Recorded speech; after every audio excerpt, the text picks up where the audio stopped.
আমাদের ছাদ বাগানে দেখুন কত সুন্দর অপরাজিতা ফুল ফুটেছে। আসলে প্রকৃতির যে এত সুন্দর সৃষ্টি, ফুল তার একমাত্র প্রমাণ।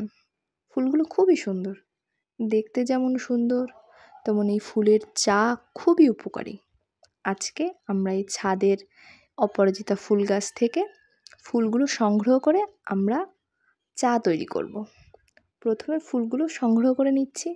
অনেকগুলোই ফুল ফুটেছে দেখুন।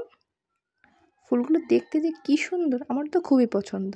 আপনাদের কেমন লাগে সেটাও কিন্তু জানাবেন। ফুলগুলো আগে সংগ্রহ করে নিচ্ছি, অনেকগুলোই ফুল ফুটেছে। ফুলগুলো সত্যিই খুবই সুন্দর।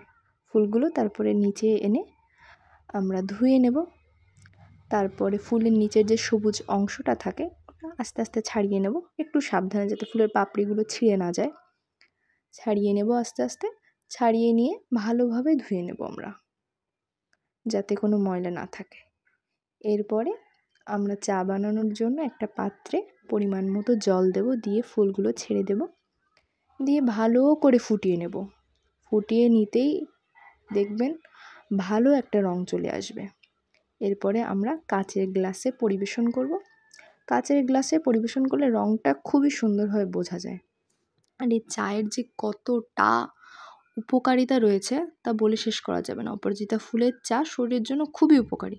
এটি হজমে সাহায্য করে, রক্তে শর্করার মাত্রা নিয়ন্ত্রণ করে, শরীরের অ্যান্টি অক্সিডেন্ট সরবরাহ করে, প্রদাহ কমায়। সবথেকে ভালো আমার যেটা লেগেছে, ওজন নিয়ন্ত্রণে সাহায্য করে খুবই। তারপরে মস্তিষ্কের কার্যকারিতা বাড়ায়, হৃদরোগের ঝুঁকি কমায়, ত্বককে উজ্জ্বল করে। আর আরেকটা মজার ব্যাপার হলো, এই অপরাজিতা ফুলের চাতে যদি আপনি 1-2 ফোঁটা লেবুর রস দিতে পারেন তাহলেই একটা ম্যাজিক হবে। নীল অপরাজিতা ফুলের চা সাথে সাথেই দেখবেন বেগুনি রঙে রূপান্তরিত হবে। একটু মজা না বলুন তো? সত্যি খুব মজা। এটা বাচ্চাদের সামনে করলে তারা তো খুবই খুশি হয়ে যায়, আর চা খাওয়ার প্রতি তাদের একটা অন্যরকম একটা আগ্রহ জন্মে।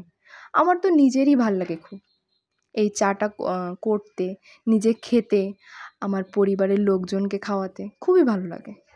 এত সুন্দর একটা কালার হয়, মানে দেখলেই খেতে ইচ্ছা হয়। তবে আরেকটা কথা বলে রাখি, এই চাটার সাথে আপনারা চেষ্টা করবেন চিনি না খাওয়ার।